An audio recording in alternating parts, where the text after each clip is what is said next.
A gente consegue criar um espaço onde o convidado se sente à vontade de explorar ele mesmo lá. Então, a gente não tem pauta, a gente não tem uma conversa prévia com o cara. Às vezes a gente nem conhece o cara direito, sabe? Então a gente tem uma relação humana mesmo ali e de tentar entender quem é quem.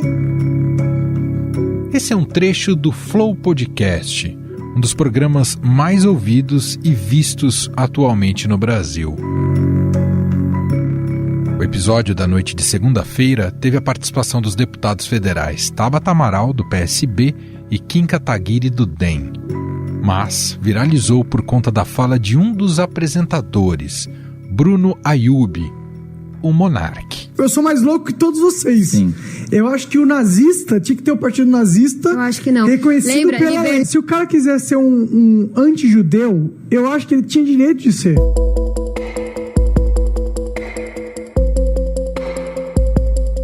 O papo sobre liberdade de expressão se perdeu quando o Monark defendeu a formalização do partido nazista junto à Justiça Eleitoral, contrariando a Constituição brasileira.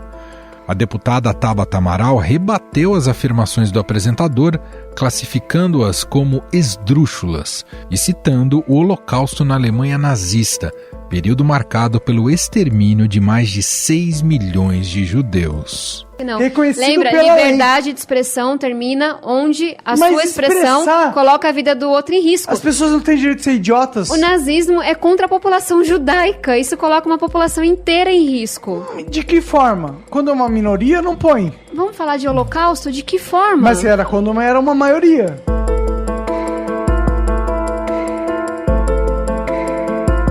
Mas o apresentador não foi o único a se expressar como a favor da liberdade de existência dos partidos nazistas.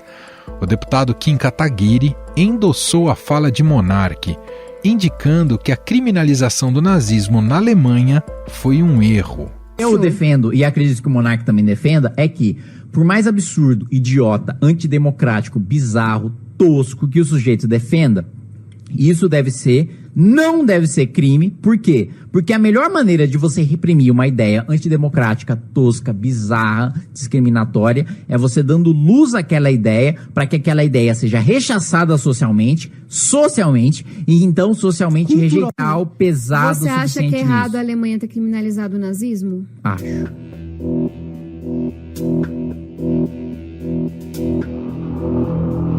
O conteúdo rapidamente viralizou, causando indignação nas redes sociais, a ponto da Embaixada da Alemanha no Brasil dizer que defender o nazismo não é liberdade de expressão. Patrocinadores cancelaram contratos com o podcast. Em resposta à repercussão, Monark publicou um vídeo no Twitter, no qual alega estar muito bêbado durante a gravação do programa e pede desculpas à comunidade judaica. Eu tava bêbado, fui insensível sim, errei na forma com que eu me expressei, dá a entender que eu tô defendendo coisas abomináveis. Eu peço compreensão aí de vocês mesmo e peço desculpas a toda a comunidade judaica. O pedido de desculpas não adiantou. A produtora do podcast demitiu o apresentador. Já a Procuradoria-Geral da República e o Ministério Público de São Paulo abriram um inquérito para apurar crime de apologia ao nazismo. A PGR também incluiu na investigação o deputado Kim Kataguiri, e a bancada do PT deu entrada ao pedido de cassação do mandato dele junto ao Conselho de Ética da Casa.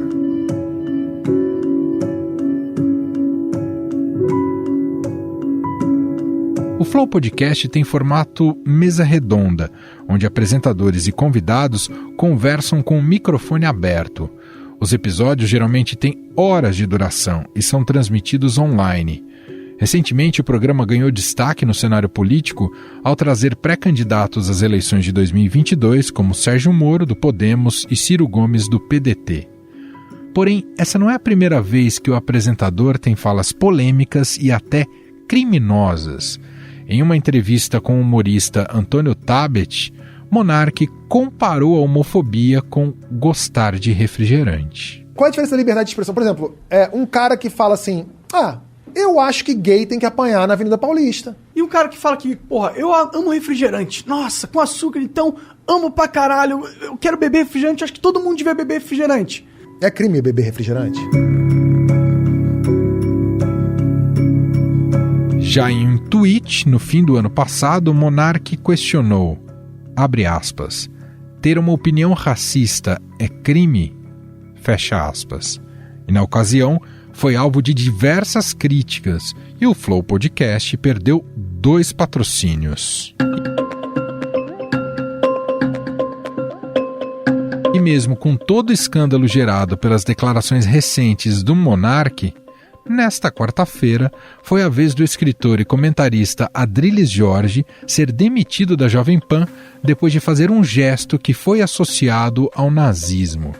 Já na conclusão do programa em que participava, o escritor levou a mão à altura da cabeça, reproduzindo a saudação nazista utilizada durante o período do Terceiro Reich alemão. É possível ver e ouvir o âncora da atração, William Travassos, falando surreal em reação ao gesto de Adrilles. 100 milhões de pessoas, e hoje é visto aqui no Brasil como uma coisa livre, absolutamente liberada, como partidos organizados. Muito obrigado pela sua audiência. Vem aí o 3 em 1. Até sempre, tchau.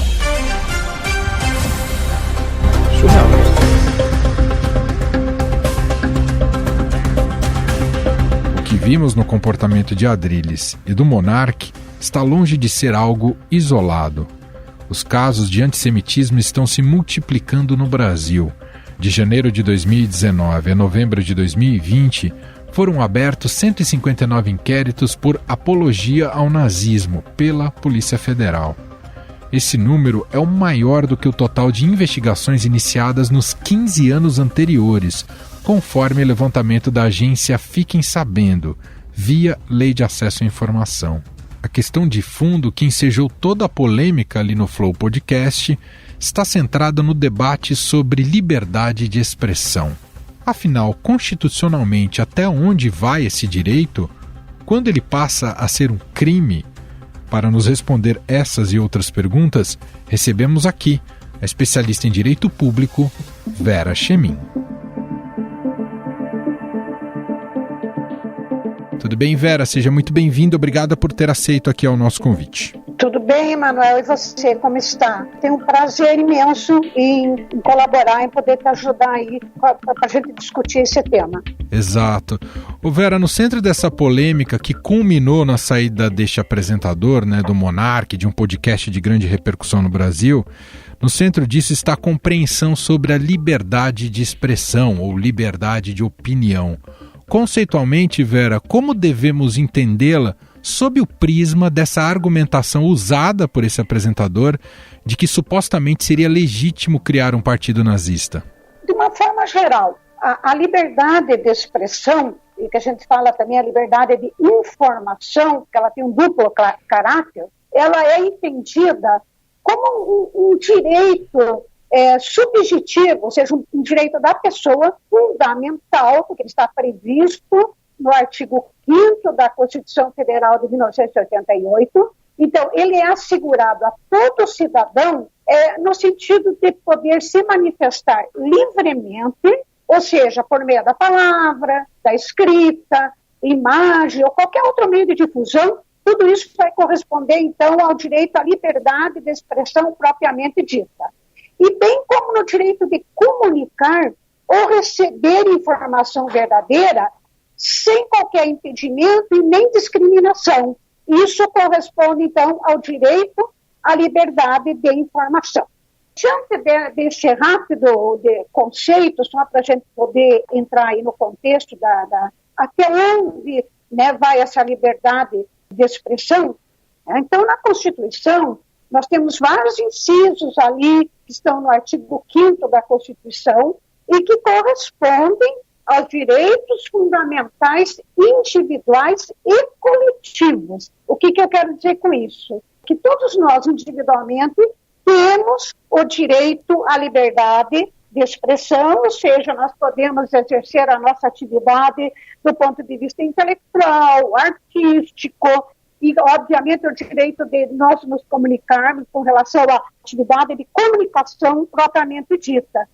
Por outro lado, nós temos também os chamados direitos fundamentais coletivos, que remetem a um tema de interesse público, remete aos interesses, de maneira geral, de uma comunidade, e que, a depender da situação em concreto, eventualmente pode prevalecer sobre um direito individual. Tá? É muito interessante essa abertura que a senhora faz para a gente, porque o que a senhora está dizendo é uma intersecção entre o direito individual e o direito público, é isso, doutora?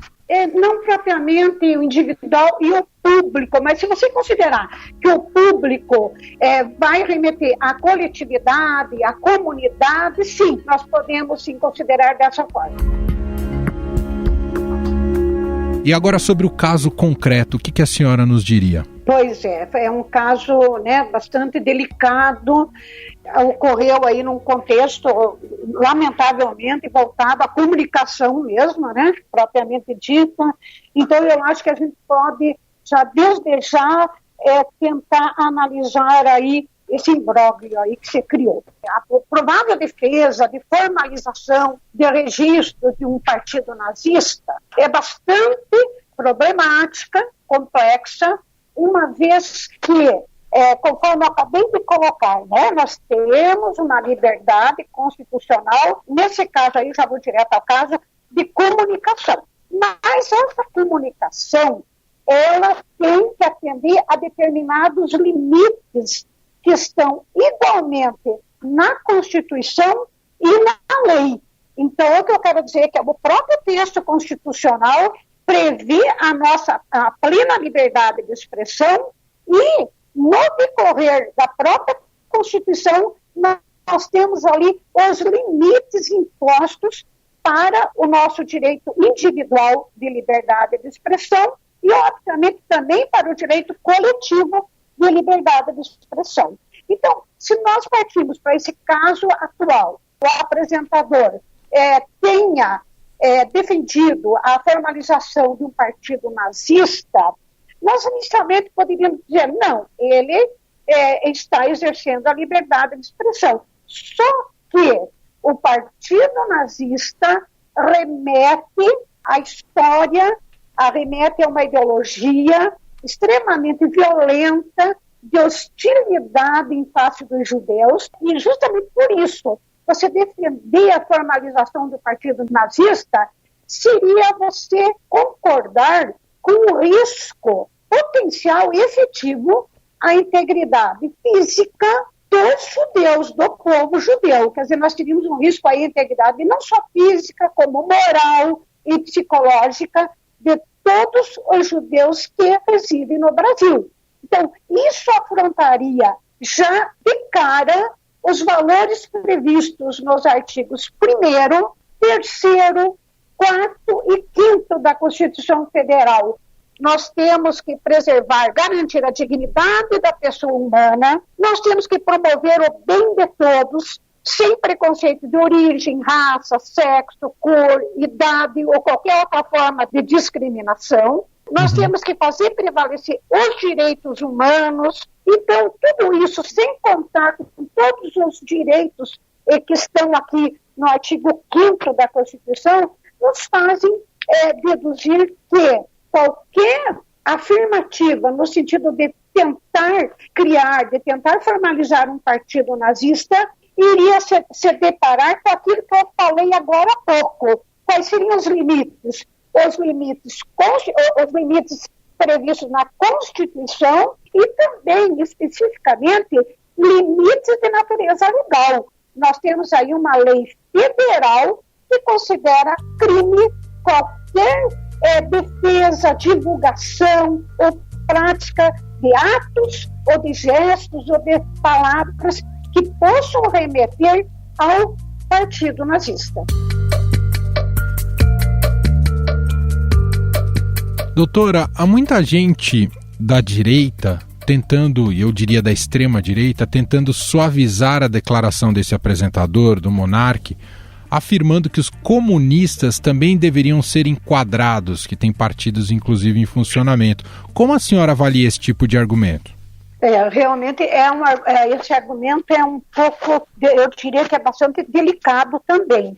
É claro que a gente sabe que, historicamente, o Partido Comunista também, eu diria, cometeu atos de atrocidade contra as pessoas, nós não podemos negar essa evidência, tal qual o Partido Nazista matou judeus, deficientes, negros e por aí vai. Se nós partirmos dessa consideração inicial, nós, digamos assim, poderíamos dizer que o Partido Comunista também não poderia existir. Contudo, há que se reconhecer que o Partido Nazista dizimou uma população inteira de judeus e o Partido Comunista no Brasil, ele se enquadra ao Estado Democrático de Direito, previsto lá no artigo 1º da Constituição Federal de 1988. Ou seja,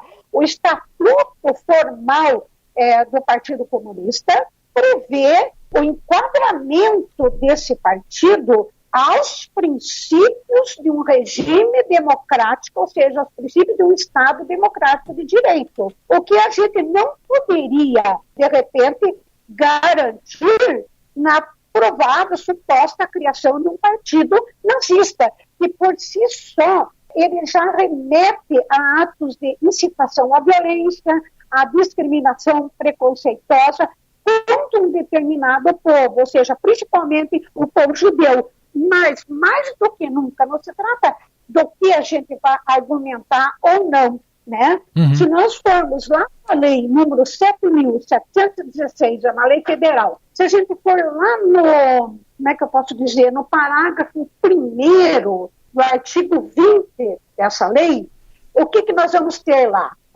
Fabricar não é o caso, comercializar também não é o caso, distribuir também não. Agora vai remeter ao caso concreto. Veicular símbolos, emblemas, ornamentos, distintivos ou propaganda, vou direto ao ponto, para fins de divulgação do nazismo. Teríamos uma pena de reclusão, ou seja, sistema fechado, de 2 a 5 anos e multa. Se isso for feito por intermédio de um meio de comunicação social, nós teríamos a mesma pena, o que nos faz concluir que, diferentemente da criação do Partido Comunista, nós não temos nada previsto legalmente nesse sentido. Entendi. E até porque o Partido Comunista, como eu falei para você, ele se enquadra no Estado Democrático de Direito brasileiro. Eu gostaria de fazer também uma última observação. Olha, veja bem, qualquer propaganda, no caso aí, de um regime nazista, ela não pode se utilizar, obviamente, por escudo da liberdade de expressão. A gente acabou aí de discutir sobre isso. Sim. Mas eu gostaria de apontar um detalhe importantíssimo, que é todos os direitos fundamentais, tanto individuais quanto coletivos, eles não são absolutos. Ou seja, quando se trata do julgamento de 2 direitos fundamentais que estejam em colisão e que venham a provocar um conflito, ou seja, eles estão se contrapondo, o que é preciso fazer? É preciso apelar para uma técnica que se chama ponderação. O Supremo Tribunal faz isso o tempo todo. Ou seja, você tem, nesse caso específico, o direito individual à liberdade de expressão de um lado. Do outro lado, você tem outros bens que são constitucionalmente protegidos. Quais são esses bens? Integridade física, moral, psicológica do povo judeu. Então, de um lado, a liberdade de expressão e do outro lado, o direito fundamental à vida. Obviamente que, ao fazer a ponderação, um dos direitos deverá prevalecer em cada caso concreto. E nessa situação, não há dúvida de que o direito que vai prevalecer perante a liberdade de expressão, né, é o direito à integridade física do povo judeu. Muito bem. Vera Chemin, especialista em direito público, muito obrigado, viu, Vera? Eu que agradeço a oportunidade.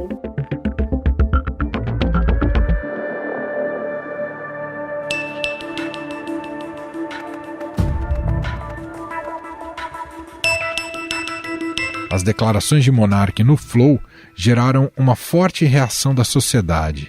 Políticos, artistas, personalidades se posicionaram para condenar posturas que possam legitimar teses supremacistas, caso do nazismo. Em um minuto, nós voltamos e vamos captar um pouco mais desses impactos numa entrevista com o presidente da Confederação Israelita do Brasil, Cláudio Lotenberg. Em dezembro de 2021, foi realizado o primeiro encontro de entregadores do Brasil, que reuniu o iFood, maior empresa de food delivery da América Latina, e 23 representantes da categoria. O objetivo foi discutir melhorias para os principais desafios encontrados por esses profissionais em seu dia a dia. O Alexandre Martinez, gerente de futuro do trabalho do iFood, conta qual a relevância do encontro. A ideia do iFood de fazer esse evento foi porque a gente não estava satisfeito apenas com um volume de pesquisas ou reuniões qualitativas que a gente fazia com os entregadores. A gente sentia que a gente precisava mais, a gente precisava estreitar laços com entregadores de todo o Brasil. Então a ideia do fórum surge para criar condições para a gente ter mais olho no olho, mais diálogo aberto, estabelecer um canal de diálogo franco e de confiança mútua com as principais lideranças. Quer saber mais? Acesse news.ifood.com.br. Estadão Notícias. A comunidade judaica, muito numerosa no Brasil, também reagiu à postura de Monark no Flow Podcast em cima de suas declarações. E não só cobrou ações da justiça brasileira, como reforçou a necessidade de se discutir o que foi o Holocausto. E a gente quer ampliar essa reflexão agora numa conversa com o presidente da Confederação Israelita do Brasil, Cláudio Lotenberg. Tudo bem, doutor? Seja muito bem-vindo. Obrigado por ter aceito aqui o nosso convite. Eu agradeço o convite. É um prazer estar com vocês. Diria mais, é um privilégio. Doutor, assusta o senhor que declarações como essa sejam feitas mesmo depois de tudo que foi aprendido sobre o Holocausto? Evidentemente que assusta, e principalmente num país como o Brasil. O Brasil é um país que abriu as suas portas a todas as comunidades. A integração, e aí eu incluo a diversidade como um todo, sempre foi um sinal de riqueza de nosso país. E, portanto, um discurso que possa levar uma visão extremista, que colabore para um discurso de ódio, que no fundo nasce de uma maneira mais representativa com o surgimento do Partido Nazista, evidentemente que choca, né, e desaponta. O Brasil não pode permitir esse tipo de movimento. Nós não somos um país propenso a ter esse tipo de comportamento. Na sua defesa, esse apresentador do podcast, o Monark, ele disse que se baseou no que conhece ali da cultura política dos Estados Unidos. Há algum país do mundo que admita a existência legal de um partido nazista, doutor? Ele realmente se limitou a um conhecimento restrito, né? Porque não existe outro país que permite a existência de um partido nazista, né? E interessante, né? Porque parece até que os Estados Unidos ele é referência para tudo, né? Os Estados Unidos não são referência para tudo. Me desaponta que ele não faça uma avaliação mais ampla e filtre adequadamente aquilo que possa representar o mais adequado para o nosso país. A afirmação dele ela é correta, porém, para mim, ela pouco colabora. Aliás, ele parte também do princípio da liberdade de expressão, que é garantido pela Constituição, né? Mas essa mesma Constituição que impõe limites, porque outras garantias se impõem também ao cidadão, né? A gente não pode agredir, a gente não pode imprimir uma linha que possa pregar pela violência e, portanto, eu acho que é uma visão bastante restrita. Nós não temos necessidade nenhuma de copiar os maus exemplos. E se isso é permitido nos Estados Unidos, para mim isso é um mau exemplo.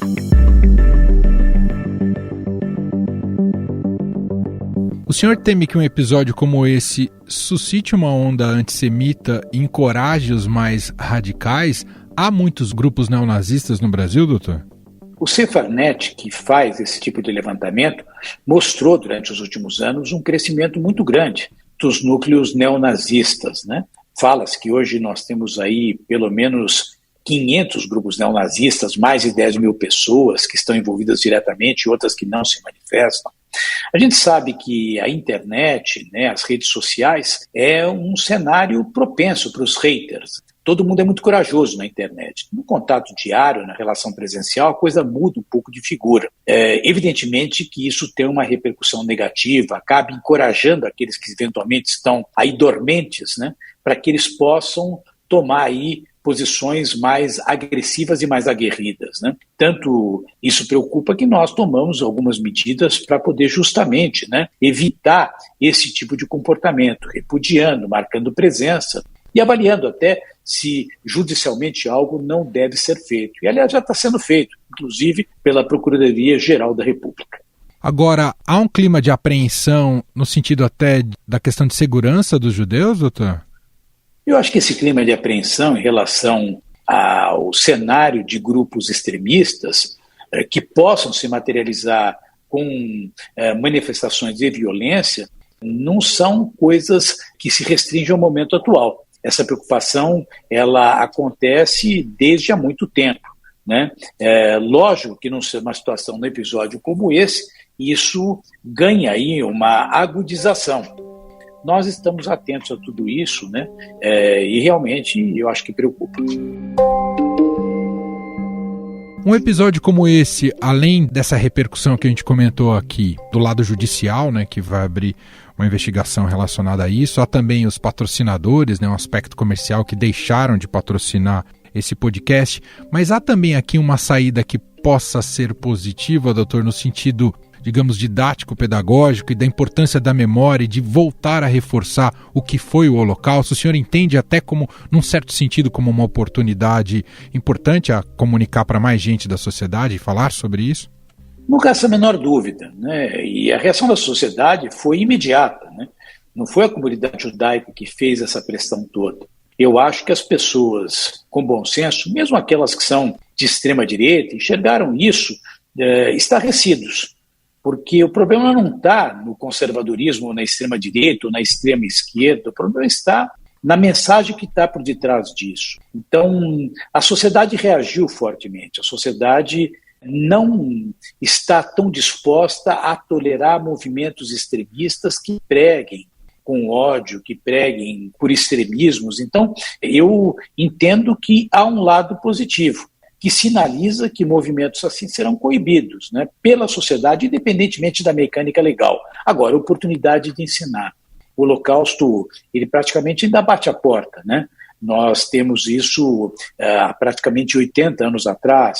Basta que a gente visite os campos de concentração, ainda tem muito material para poder ser aprendido. O Museu do Holocausto, Yad Vashem, em Jerusalém, iniciativas aqui em São Paulo, em Curitiba, no Rio de Janeiro.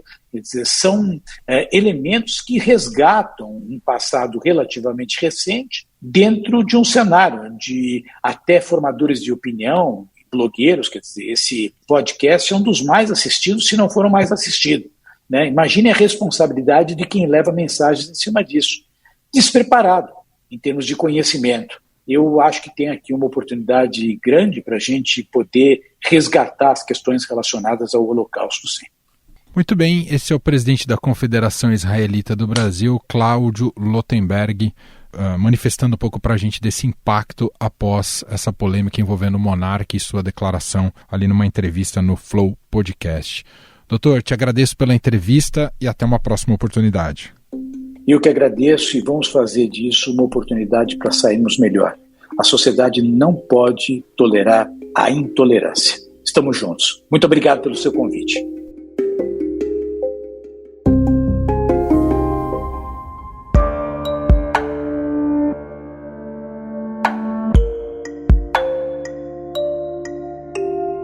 Nossa equipe de produção entrou em contato com os deputados Kim Kataguiri e Tabata Amaral para que eles pudessem comentar o episódio e, porventura, se defenderem das acusações que vem sofrendo. Kataguiri não quis se manifestar, tampouco respondeu aos nossos pedidos. Já a deputada Tabata Amaral nos enviou seu depoimento em áudio, que colocamos aqui na íntegra. ela explicou sua permanência no debate do podcast, mesmo após as declarações problemáticas do apresentador Monark. Vamos ouvir. Oi, pessoal. Aqui é a deputada Tabata Amaral. Muito obrigada pelo convite e muito obrigada por abrirem esse espaço. Essa discussão ela é extremamente importante, ela é extremamente necessária e ela tem que acontecer. Ao longo da minha trajetória, em diversos momentos, eu fui confrontada com visões de mundo, com ideias que não só eram opostas às minhas, mas que também feriam valores que para mim são inegociáveis.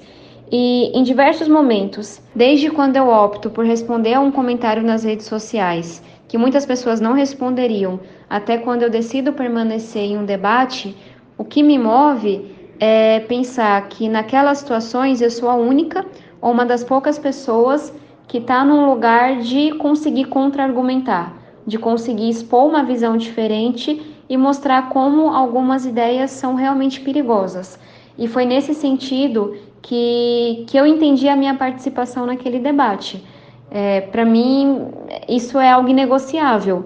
E é muito claro que a liberdade de expressão, como todo direito, ela tem seus limites.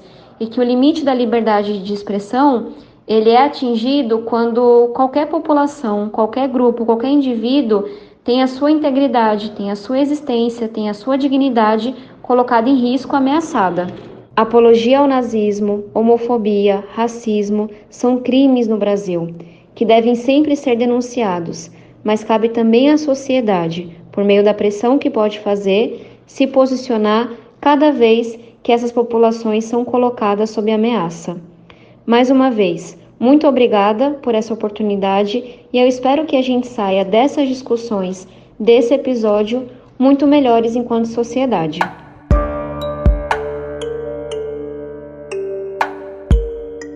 O caso Monark serviu para reacender o alerta na sociedade para a importância de se combater atitudes racistas que atingem os mais diversos setores da população e não só os judeus. Não há outro caminho para entender a gravidade do ocorrido que não passe pela compreensão histórica do que foi o Holocausto. Pensando nisso, nós convidamos o diretor executivo do Museu Judaico de São Paulo, Felipe Arruda, para contar como o tema é abordado no espaço cultural. Aqui no Museu Judaico de São Paulo, a gente atua a partir da premissa inegociável de valorização de todas as identidades, de todos os corpos, povos e formas de existir. Aqui no museu a gente apresenta a pluralidade da cultura judaica, combatendo qualquer tipo de estereótipo do que seria ser judeu e também qualquer tipo de preconceito e intolerância a qualquer outro povo ou identidade. Aqui no museu a gente apresenta também esse capítulo nefasto da história da humanidade, que é o Holocausto. O Holocausto é justamente fruto de um pensamento que buscava eliminar o outro, eliminar a diferença, constituir uma raça dita pura, uma sociedade homogênea. E espaços de cultura e de educação são fundamentais para a formação de uma consciência no sentido oposto, uma consciência que valorize a existência do outro e que entenda que a diferença é fundamental para o enriquecimento da nossa própria vivência como seres humanos.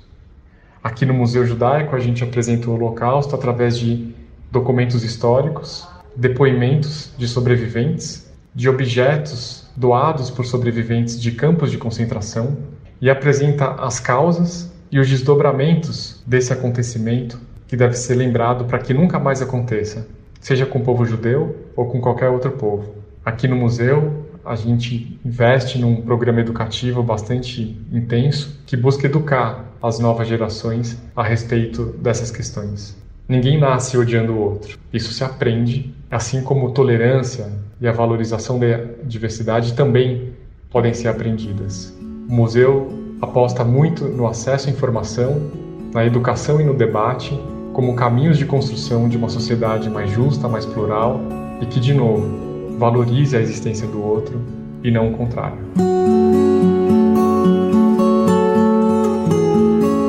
O Museu Judaico de São Paulo, recém-inaugurado, fica na Rua Martinho Prado, 128, na região central de São Paulo. Há outros museus, espaços culturais e artísticos como esse no Brasil e no mundo. Em Curitiba, por exemplo, o Museu do Holocausto trata diretamente da temática, O local tem entrada gratuita, mas a visita deve ser previamente agendada pelo site agenda.museudoholocausto.org.br. Estadão Notícias. Este foi o Estadão Notícias de hoje, quinta-feira, dia 10 de fevereiro de 2022. A apresentação foi minha, Emanuel Bonfim. Na produção, edição e roteiro, Jefferson Perleberg, Júlia Corá e Ana Paula Niederauer. A montagem é de Moacir Biasi. Escreva pra gente no e-mail podcast@estadão.com. Um abraço pra você e até mais.